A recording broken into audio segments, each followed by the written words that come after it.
Good morning. Isang pinagpalang Martes. Ano ba tayo ngayon? Oh, tama. Martes. Nandito ka pa sa araw ngayon ah. Good morning. Gising ka na ba? Halika na.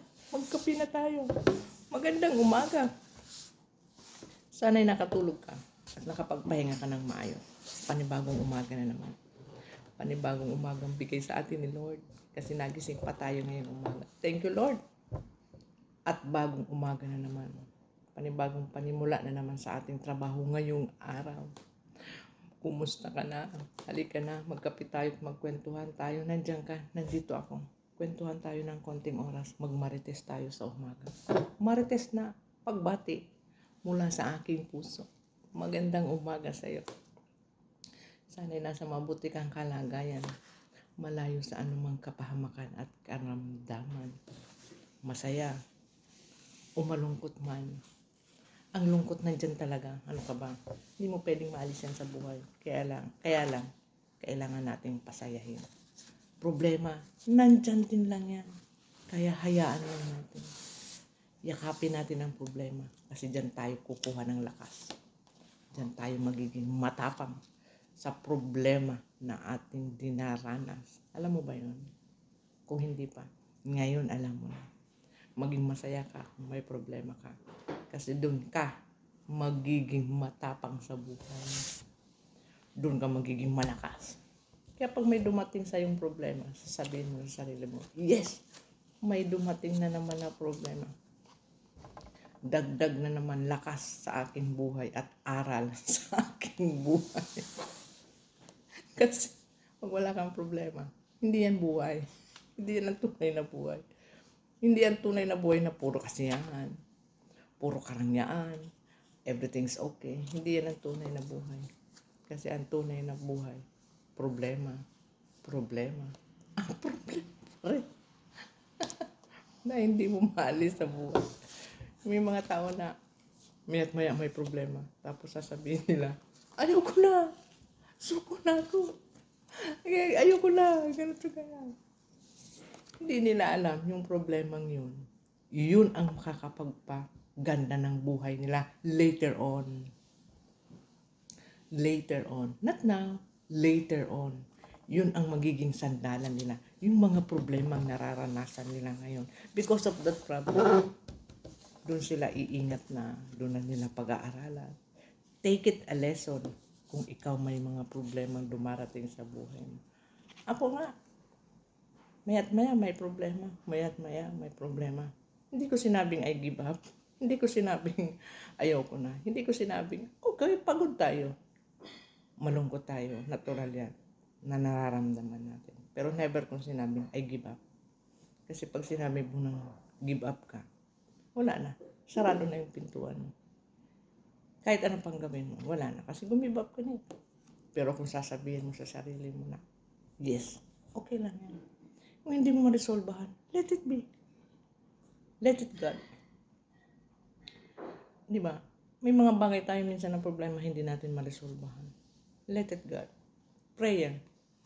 Prayer na lakasan mo ang loob mo. In a way, kung may kaya kang kakayahan ka mag-isip ng sitwasyon na pwede mong mabago.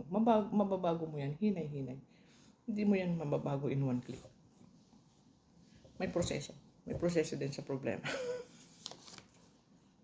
And then, kung yung pinoproblema mo ibang tao, hindi yan sarili mo, hayaan mo sila. Hayaan mo sila. Kasi hindi mo sila mababago. Buhay nila yan.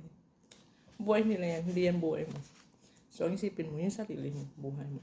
Kung ano lang yung kakayahan mo. Which is man kung may naghihingi ng tulong sa'yo, hindi mo matulungan. Hindi mo nakasalanan yun. At hindi mo kailangan pilitin ang sarili mo, tumulong na hindi mo naman kaya. Kumbaga. At wag mong kunin yung happiness na responsibilidad ng iba para lang gawin mo sa kanila para maging masaya sila. You cannot force yourself kung hindi mo kaya. Yung kaya mo lang. Kaya mong magbigay ng kasiyahan sa kapwa mo, pamilya mo.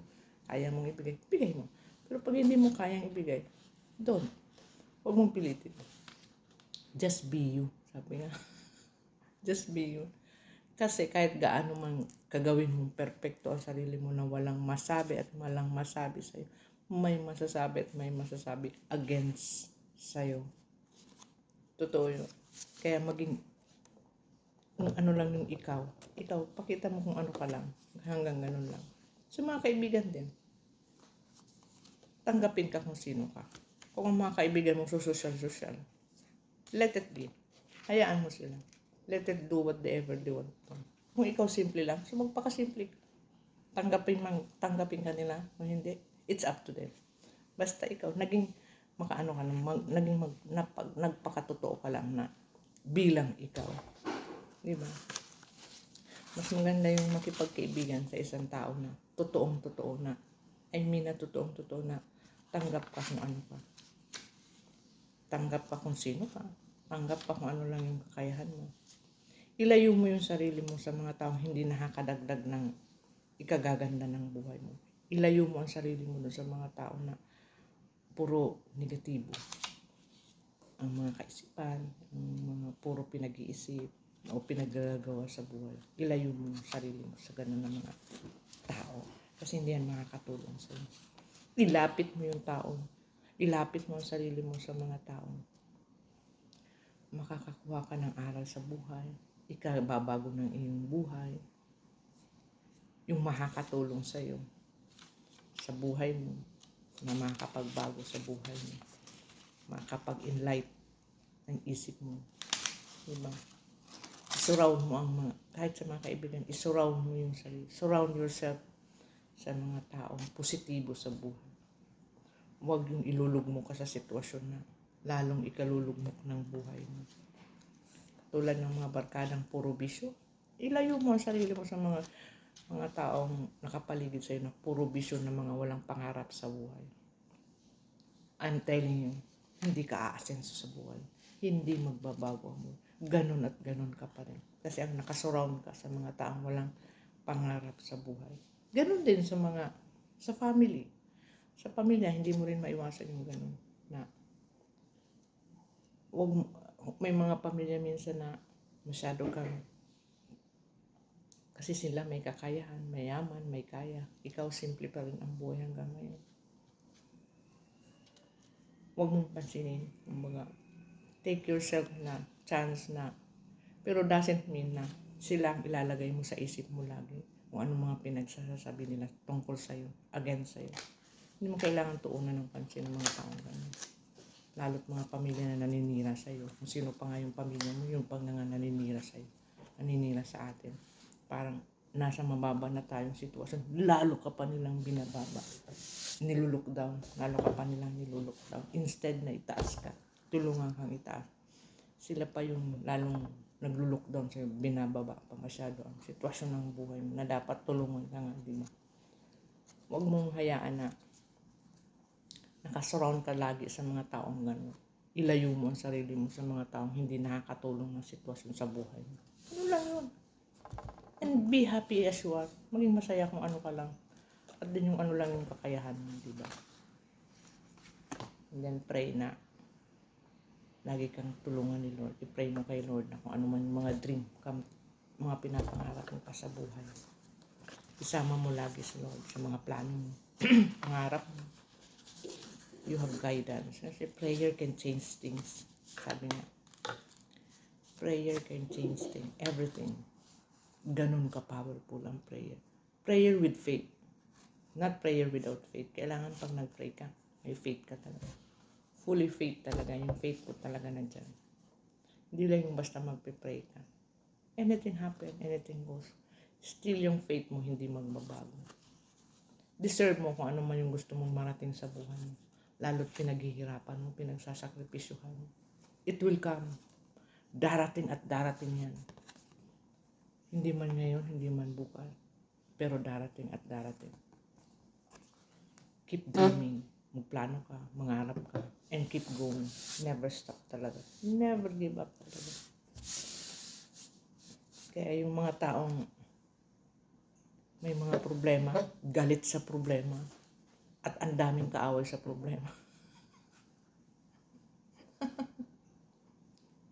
Hindi nila inaiisip na yung problema yun, dun sila aasenso, dun sila yayaman, dun sila magiging matapang, dun sila magiging matibay. Kasi yung problema yun, yun ang magdadala sa kanila for the rest of their life na sitwasyon man na kayanin mo. Kapag ikaw nasanay na maya't maya may problema, maya't maya may problema, wala na lang sa'yo. Pero hindi mo na nalalaman. Ang tibay mo na pala. Ang tatag mo na pala. Hindi ka na basta-basta matitinag kahit anumang problema. Kasi yan yung problema niya na dumarating sa buhay natin. Hinahanda ka. Hinahanda ka pagdating ng panahon. Kung ikaw bata pa, nakakaranas kang matinding problema ngayon, sunod-sunod, maya't maya. Because hinahanda ka, nire-ready ka in the future para maging matibay ka, matatag ka, talagang tinibay ka na ng problema. Sample ko na lang sarili ko, totoo yun. Pinatibay na lang ang dibdib ko sa problema. I stand alone.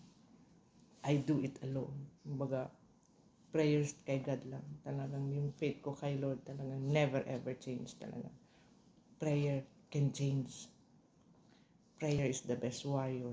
Kaya yun ang lagi kong sinishare at ina-advise pag ako nag-video or nagla-live o kung ano pa man. Never give up in prayers. Prayer can change all. Can change everything.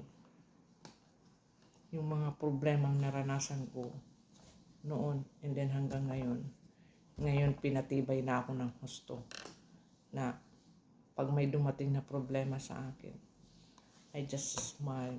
I know, hindi to permanente. Maaalis at magbabago at mariresolbahan lang to at the end of the day. Kaya wag mo makadibdibin. Lalo't kung hindi mo naman kayang resolbahin at may nalalaman ka pang ayaw mo na. Ayaw mo na kasi maya't maya may problema ka. Ayaw mo na kasi ganito, ganyan. Ayaw mo na kasi ganito, ganyan. Hindi mo pwedeng ganun na problema, sasabihin mo na sa sarili mo na ayaw ko na mabuhay, ayaw ko na ng ganito, pagod na ako, ganito ba. Why not na? Instead na yan ang sabihin mo. Thank you, Lord. Thank you, Lord. Alam ko tutulungan mo ako. I pray for you, Lord. Na alam ko, in one day matatapos tong problema ito. And then, thank you, Lord. Na alam ko tutulungan mo ako at i-guide mo ako para maresolbahan ko tong problema ito.